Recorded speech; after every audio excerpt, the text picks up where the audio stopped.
As a practitioner, planning is a part of your daily life. You do treatment plans, you do scheduling, you do financial planning, and all sorts of other examples. However, many practice owners do not do business planning.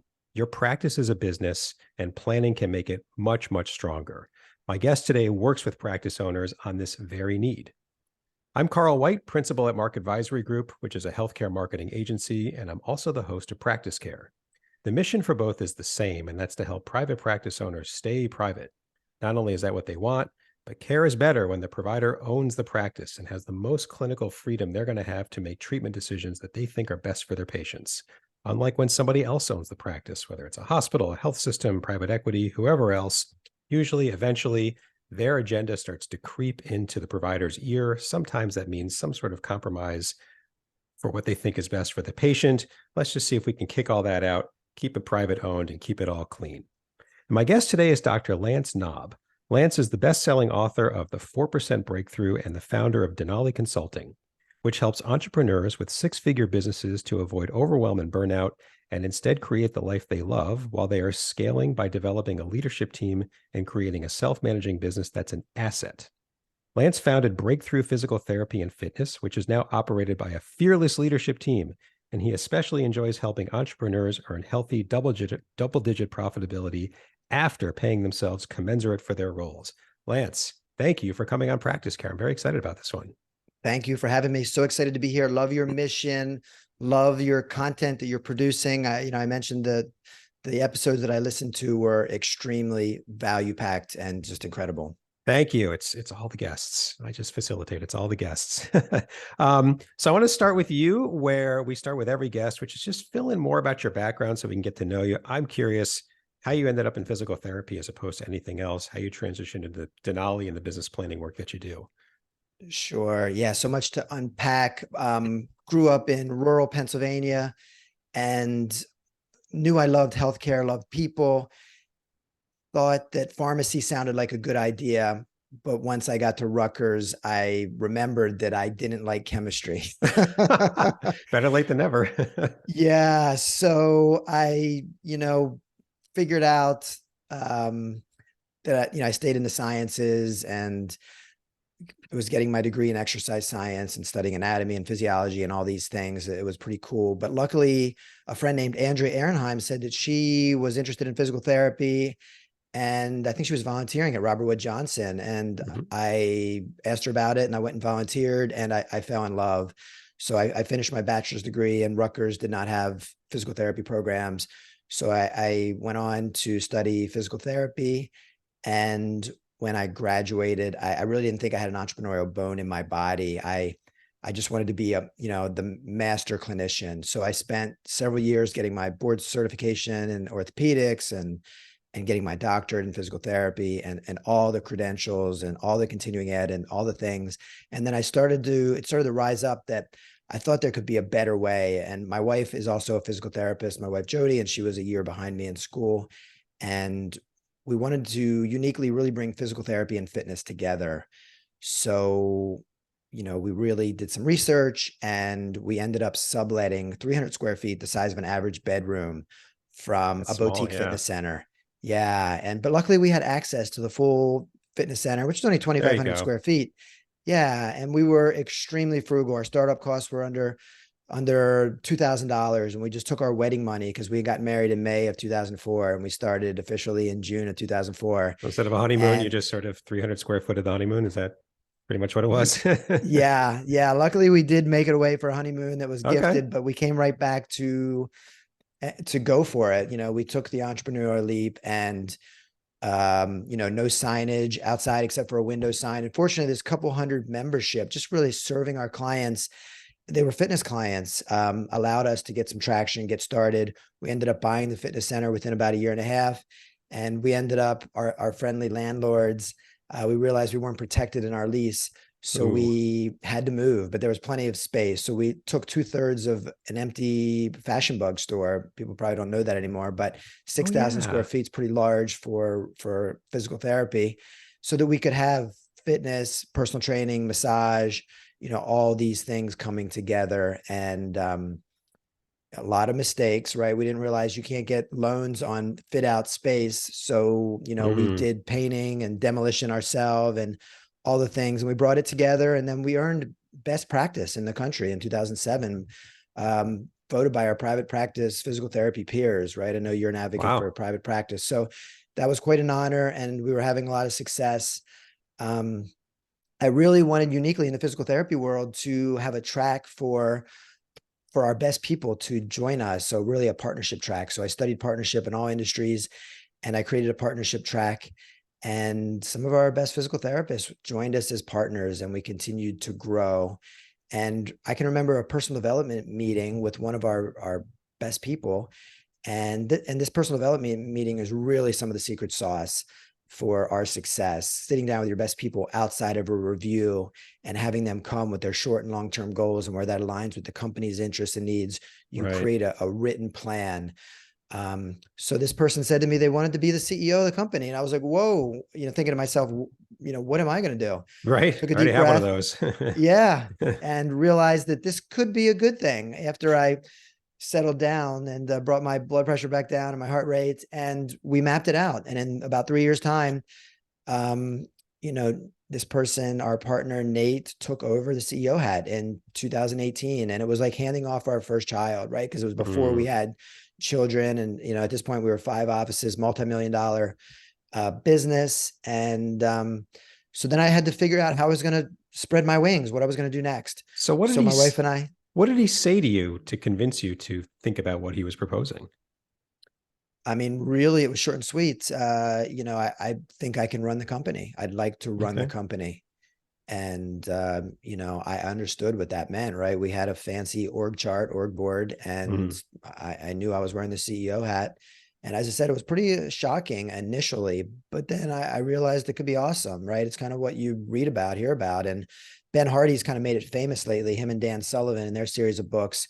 They call it Dan Sullivan from the Strategic Coach calls it a self-managing company. hmm. So I really wasn't as familiar with that terminology, but I'd certainly heard about the idea. And really only a handful of people that I am aware of, like Gino Wickman from EOS, John Hmm. Maxwell, um, I guess Jeff Bezos, um, not that many people, Steve Jobs, right? And they ended up bringing him back. Ray Dalio, but he had to actually replace himself with 2 CEOs. And again, he had to come back for a Right. short time. So really I can think of like under 10 people. So did that, talked to a franchise broker. And, I really actually probably wasn't supporting enough. And then we kind of brought it to like a monthly rhythm where we'd meet monthly and I would support him. Hmm. Because for me, again, trying to go into this whole new world of considering being a franchisee, that was fun being on the Shark Tank side of the equation. But Hmm. pretty quickly, I realized I was too entrepreneurial for that. And, it was suggested to me to put it all together in a book to get some credibility. So I started a book in 2018, went to Podcast Movement, met Chandler Bolt in self-publishing school. And then I did a mastermind and kind of monetized Denali Consulting and just continued to serve entrepreneurs because partly I realized there's no one I like to spend my time with more than entrepreneurs and serving entrepreneurs. So that's how we ended up, coaching and making that pivot. And here you are. And so your day to day, are you full time Denali? And I am. And just in 2023, for the first time, I'm doing zero treating because over the last 5 years, even got though I it. handed off all the leadership hats, I did continue to treat, but I did, as I'm doing more writing a second book and I just did a compilation chapter and working on more keynote speaking and a TED talk, you can only be great at Yeah. so many things at one thing. You really need to focus. So as Mhm. much as I still love to treat, I'll still be involved clinically, but I'm not regularly on the schedule. I'm really focused on all these things now. Perfect. Okay. Perfect.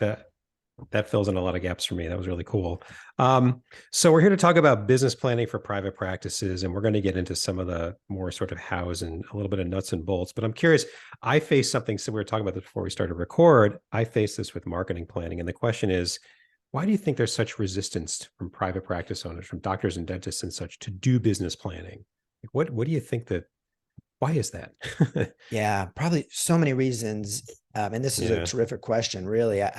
I'm definitely thinking it through with you. I mean, I Hmm. think number one, even though I was mentored by someone who did all the business planning for IBM in the peak of their career, every new business that came out. And at that time in the 80s, they spent 12 to 18 months full time with the best people who are going to be launching these companies.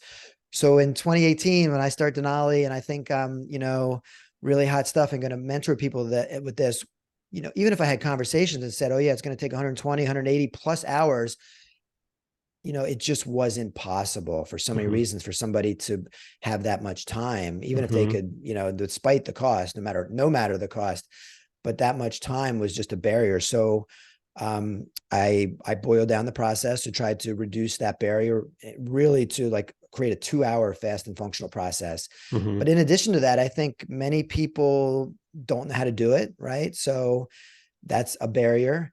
And then, working on the business, like escaping the day to day, even if you do know how to do it, is never easy, right? So all of Micro Gerber's, work on the business and escaping in the business, it is in the chaos and all the noise is very difficult. So that's an additional reason. And it's not easy work.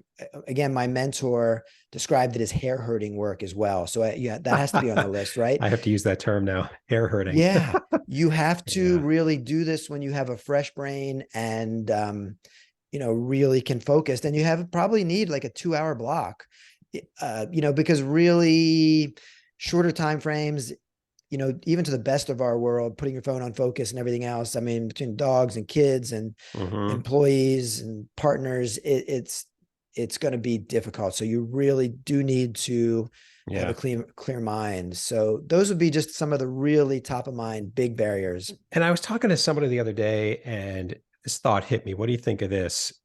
As a practitioner, as a healthcare practitioner, your training in school is to be certain, right? As certain as you can be. Right. In whatever it is. Business planning is not certain. It just for isn't. Sure. And I wonder if there's just this sort of, mental collision of certain versus not certain. And why am I doing this? What's the payoff? There's nothing algorithmic. I mean, we're going to talk about what components are in the business plans that you coach people on. And but it's still not algorithmic. Treatment is not algorithmic, but sometimes it is. So I'm just, what do you think of, is there something there, or just Carl's crazy? No, especially with your audience, right, of healthcare workers, we tend to be scientific, right, and evidence-based. So, what I was mentored in is with decision making, you're really, in best case scenarios, only going to have 80% of the decision of the information to make decisions, which is very hard. And, the other thing is, I can remember speaking to a very smart friend, patient, and I was talking about the business planning process. And he's Penn graduated, attorney, and he listened to this, and his father had his own practice, but he had not really gone down an entrepreneurial path. But he basically said, you mean you have to guess? When I was talking about forecasting and projecting, and he's absolutely right. It's your best strategic wild ass guess, right? I mean, obviously we're looking at our current course and speed and all the market conditions and all these things, but you're right. It's really a lot of guesswork. And then this comes in like your personal philosophy and approach on, how big you go with your targets. And, the research on that is right. You have to sort of go bigger. But I can even remember our first executive we hired. And she came from an 8-figure company, a very successful, like 10 plus location, actually in the physical therapy world.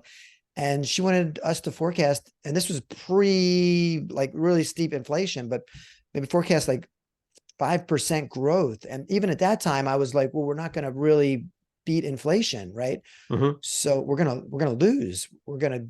Profit's going to decline. So there's so many factors to it as well. Even your personal opinion on how you do that strategic guesswork, let's call it. It's true. And there's the other piece is many clients and many others that I talk to, if you don't have I'd like to be, today's revenue plus 25% 5 years from now. If you can't throw a number up on the board, then the rest of business planning and marketing planning kind of falls down, because the whole point of both of those is to go after that, that goal. And there could be a numerical goal, there could be qualitative goals, but if you're not willing to throw something up there, and, as you get into the rest of the planning, you could say, oh my God, 25 is way too much, or holy crap, we could double 25. Look at what we're talking about. You can go back, but if you're not willing to put something up there, it's hard to do the rest of it. Totally. And a Yeah. couple things, I do think the research is very clear. One of my favorite authors, I just mentioned, Ben Hardy, Mhm. in his newer book, 10X is easier than 2X, he summarizes the research on really having a big goal. You have to Mhm. have a goal to actually allow you to think Mhm. bigger and have bigger possibilities. If you're going to kind of just do a linear approach, you're going to do more of the same stuff, most Mhm. likely. And then a good guest for you would be Mark Costas from Dentalpreneur. He Okay. actually has specific tiers on growth, but we always try to grow 20+%. Mhm. And really my goal was actually to lead the market. So I challenge everybody listening, decide how big you want to be, but I wanted to lead. And then in my 13 and a half years of being an entrepreneur, even, it's kind of like the old shoot for the moon, right? We came in second, but we averaged over Yeah. 20+% average growth, gone from 0 to 3.4 million in 13 and a half years. So yeah, shoot Yeah. big for sure. Just another detail. Yeah. The best way that it kind of got through my brain that I ever heard is when I was in corporate America. BHAG, BHAG, big, hairy, audacious goals. These are the things. And the point was to get you out of your daily incremental thinking. And so the little story was, Carl, imagine you're on a team and your team collectively has to scale a 10-foot wall. Think about, there's certain strategies and things you come up with to do it. Now imagine the wall is 100 feet tall. Are any of those 10-foot strategies going to work? No. You got to think differently. And that's the point of it. It's just to free you from your daily sort of comfortable thinking. And I was like, okay. Sometimes when I'm thinking about things, I'm like, oh, 100-foot wall, 50-foot wall, whatever it is, just to I like love that for sure. jar me from my familiarity. Right. Absolutely. Yeah. Okay, so business plans. Let's get into themselves. There are Yeah. 8,000 trillion flavors of business plans. What's in them? Although they all kind of have a common goal. So you've got a nice one. I really like it. I've looked at it. We've talked about it. What are the major components of your model? Yeah. So I was mentored in the term marketing business plan, which is really about bringing kind of your marketing plan with your financials Love and it. your numbers. Yeah. And again, in 2018, when I started helping people, and I boiled down the business planning process, as I mentioned, into fast and functional, like literally 2 hours. And even over time, it's continued to improve and evolve. And I now even describe it, right? Because sometimes people, um, you have to give them what they want and not what they need. And You got to kind of lead them along and say, yes, I start where they are and get them where you want to go. Yes, totally totally. understand. And again, Yeah. even going back to your earlier question, right? Pete, the word business planning it's despised. So I still It's have to not the work. greatest name, actually. I don't know what I'd replace it with, but yeah, anyway, keep Yeah. going. To make it less bad, I call it a life and business plan, because the one thing that I added first is the individual entrepreneur's purpose, their mission, their why, their cause, because I Mhm. think we need to figure that out first, right? Mhm. Figure out why we're here, right? The big existential question, and then build on that, look through that lens.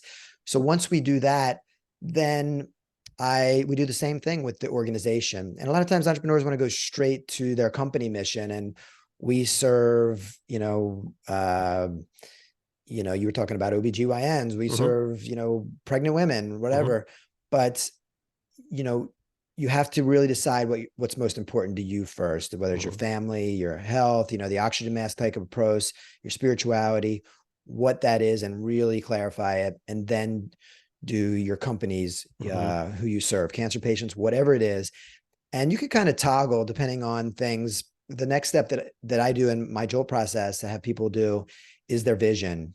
And this is challenging Yeah, so for vision, entrepreneurs. mission, they get really They confused. Can you do. just kind of spend a minute to even define those, what you mean of them and how they're different? Absolutely. Yeah. So for the mission, that would be, again, your purpose, your why. Like Simon Sinek did one of the most popular TED Talks of all Mhm. time on the why. So you just keep peeling back the onion as to your reason, and your vision is going to be your future perfect. It's your dream, both for you. What I want you to think about is your own individual vision and your organization or organizations. Many entrepreneurs may have several organizations. And within True. that vision, I want you to also think about your financial freedom, number, like sort of net worth, cross-check that with passive income. Mm-hmm. Think about who you want to serve, because for fulfillment, the research is very clear. You need to serve people along the way, even your customers, like who you're going to serve, but also maybe causes that are important to you. Definitely, if you have a partner, talk to your partner about all this, because Mm-hmm. I've learned in the last 6 months, right? If you kind of work in isolation and you've got this pretty vision, and then you think it's going to happen and you have a partner, it's probably not going to be the same. So talking No. through with your partner, Yeah. think about your bucket list items, think about your organization, and if all the milestones, if you do want to, what roles you want to wear over time. Do you want to build something and sell it? Do you want to build something and keep it and have legacy? Mm-hmm. So think that out. Try to use all your senses, what it's going to look like, what it's, Mm-hmm. if you're going to be, how much revenue, right? All the key markers, profitability. Because yeah, when you really have this clear vision, which is very difficult, you are Yeah. much, much more likely to be able to manifest it and get there. It's, I just keep studying like Napoleon Hill's work, right? Think and Grow Rich and all this stuff. Mm-hmm. And it's just so accurate. Yeah, there's a lot of So athletes. I read about athletes. yeah, They picture the outcome. They picture the home run. They picture the right, putt. They picture, you name it, making the high jump, right, whatever. And if you can picture it, it helps. You still may miss, but you just increase your odds if you can't picture it, right? If you can't see yourself totally. doing Yeah. something, how are you going to get there? Yeah. The visualization is so important. And I think, yeah, what you just are touching on, that's actually probably the more challenging part. If you think about, like, Napoleon Hill, the most widely read business book of all time, Think and Grow Rich, Mm-hmm. it's actually like feeling, once you have this vision and you have a plan, right? Napoleon Hill's 6 steps is to have a plan Mm-hmm. to really get there. And, but then to really feel like you've already have this goal. And wealth doesn't necessarily mean money. It could be, family, Time. spirituality. Yeah. Yeah, it could be all those things. But after those first couple high level steps, which I just mentioned to you, then we really boil it down to a 1-year plan. And Mm-hmm. that's where we jump into your target audience, which you and I were speaking about earlier. Mm-hmm. And then you can toggle with strategy and objectives. And then there's only one last step, your critical success factors. You really need to put it front and center. What things, if they do not happen, they're critical to success. And if they don't happen, you will fail, or they Mm-hmm. must happen to succeed. And then you look through each of these lenses before you jump into actions, right? Because many entrepreneurs want to jump straight to actions. And then in additionally to, right, we were talking about Sun Tzu, the art of war. Mm-hmm. And, to kind of use a battlefield analogy, right? If you go straight down into the trenches, right into the heart of the army, the enemy, you're probably going to lose. You're going to Yeah. lose. Yeah. You need to stand on the mountaintop for a little bit and Mm-hmm. do some strategy and figure out your plan. So don't jump straight to actions. And it's basically a scientific experiment Mm-hmm. analogy. Have your hypothesis, what you think is going to happen. And then, of course, you need to spend a little bit of time measuring so that you can fix the experiment if it needs Yeah. fixing. And then it's iterative. The process is iterative. The magic is in the process.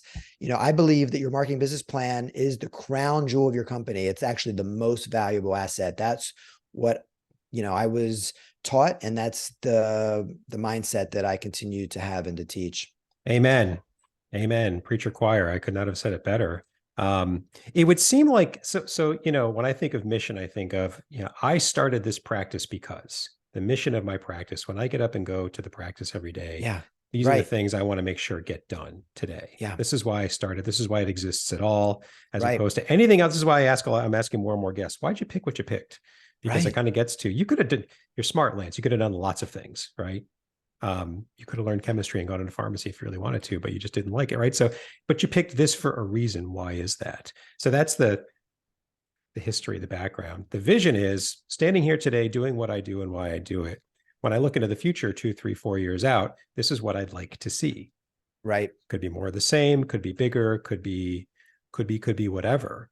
And that's the difference. Is that right? Is that your, Yeah. the Yeah. And your mission versus vision yeah. vision? And mission with companies typically tends to be outwardly facing, right? You can go online and see all the Yeah.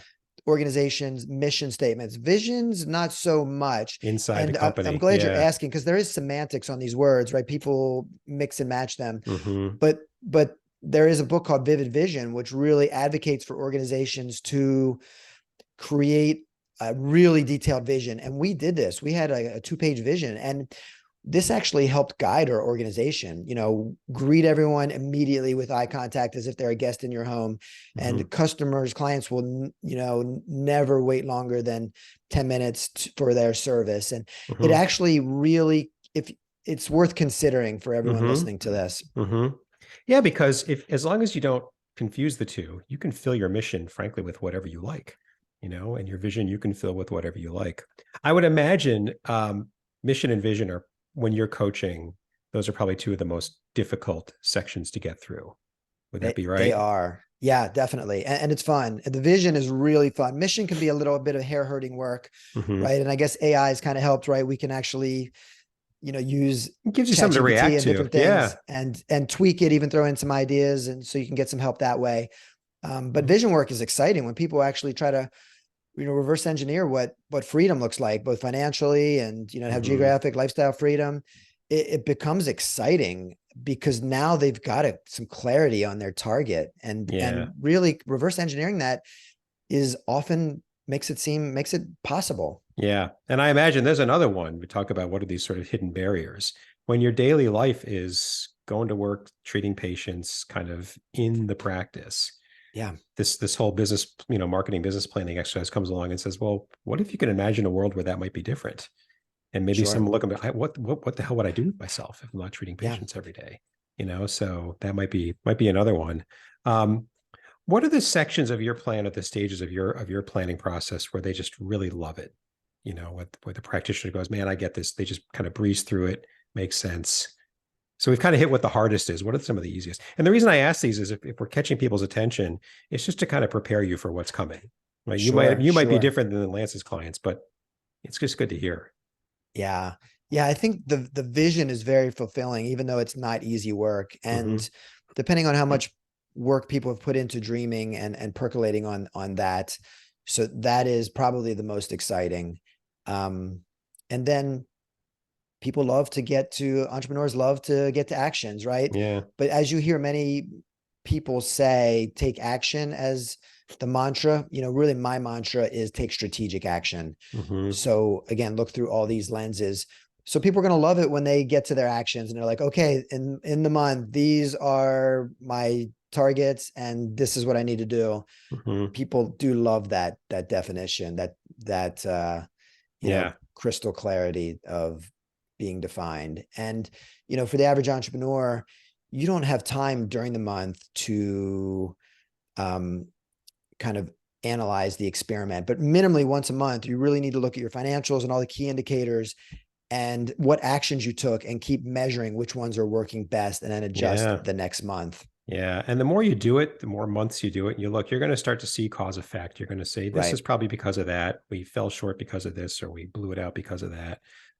It's definitely true. And, don't sell the action of doing this kind of exercise short. You're right. Entrepreneurs love actions, but on the other side of a well done marketing business plan, you look at it and you go, boy, this feels great. This clarifies so many things. I can now think of the 15 things we're just not going to do anymore because I can tell you they don't fit anymore. We just didn't have a reason why. We didn't even notice it. So don't sell it short.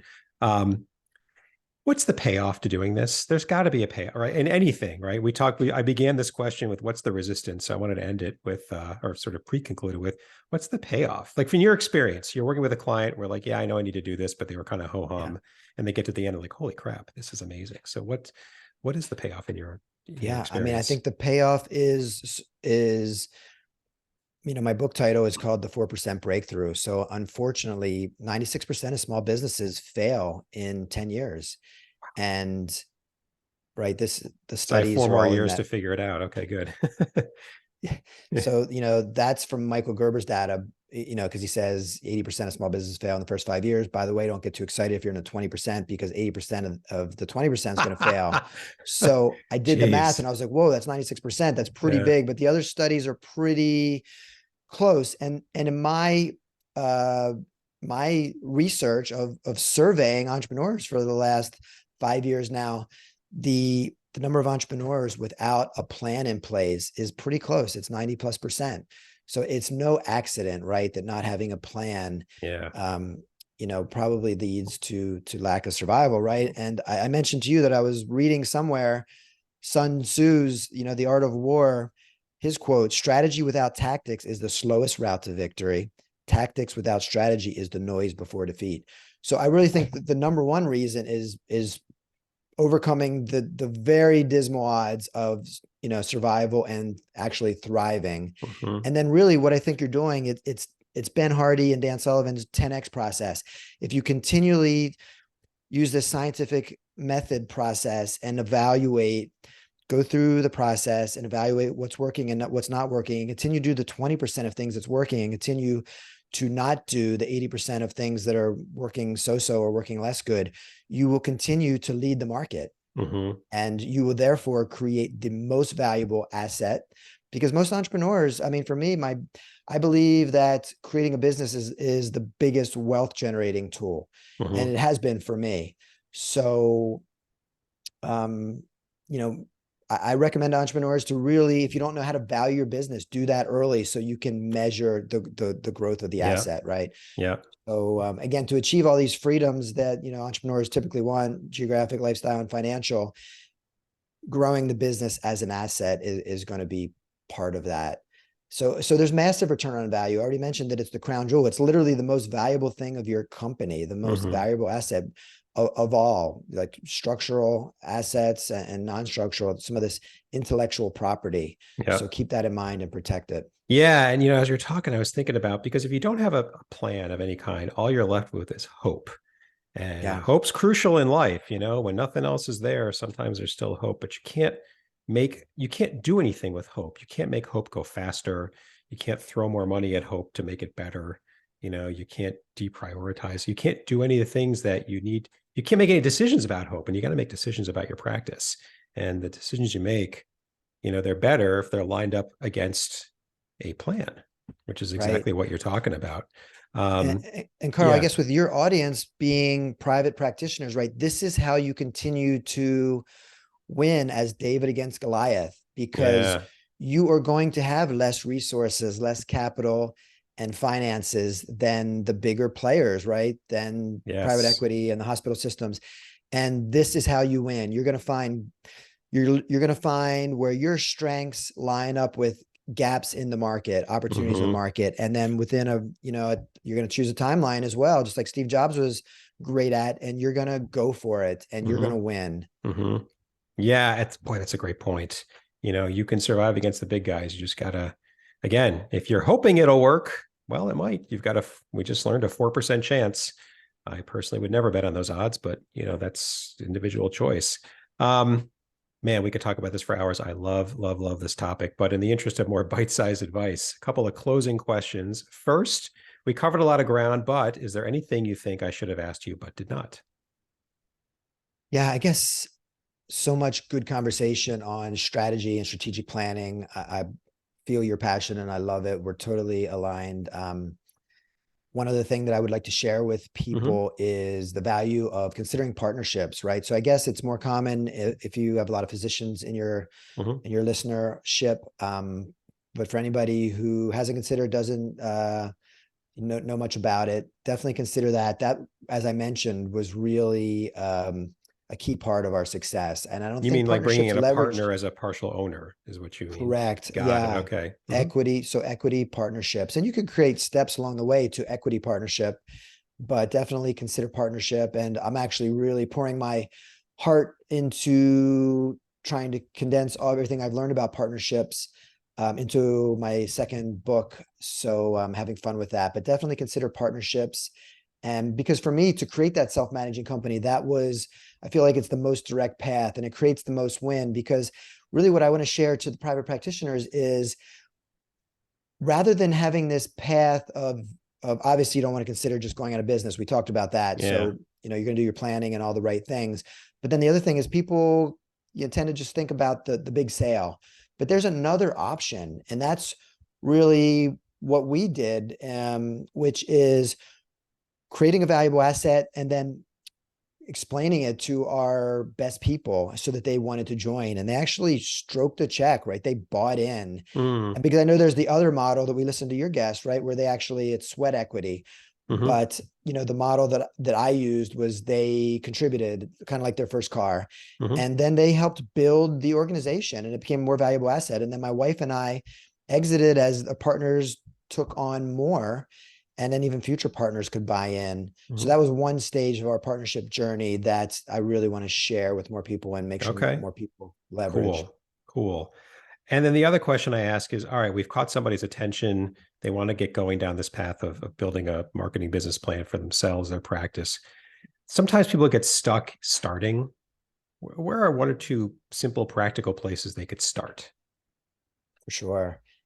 We've gone through the steps in my fast and functional framework. This does not need to be a 120-hour, or Mm-hmm. more project. When I started Denali in 2018, I had a 50-page business plan off the traditional process I was mentored in. So again, it can be 1 or 2 pages, it can be very brief. Think about the topics that we teed up today and just start to put them in the background, almost like an operating system. Start to, just firm up and identify, write in take notes in your phone, write down on paper, Mm-hmm. wherever, your cause, like what's most important to you personally, yourself, your family, your spirituality, and then the same with your business, and then your vision. Dreaming is fun. So start to take some notes and collect this. And for the real action takers out there, I love to help people with this. So I mentioned to you, anyone who wants to see my framework, if you go to denaliconsultingteam.com/strategy, you can receive this framework.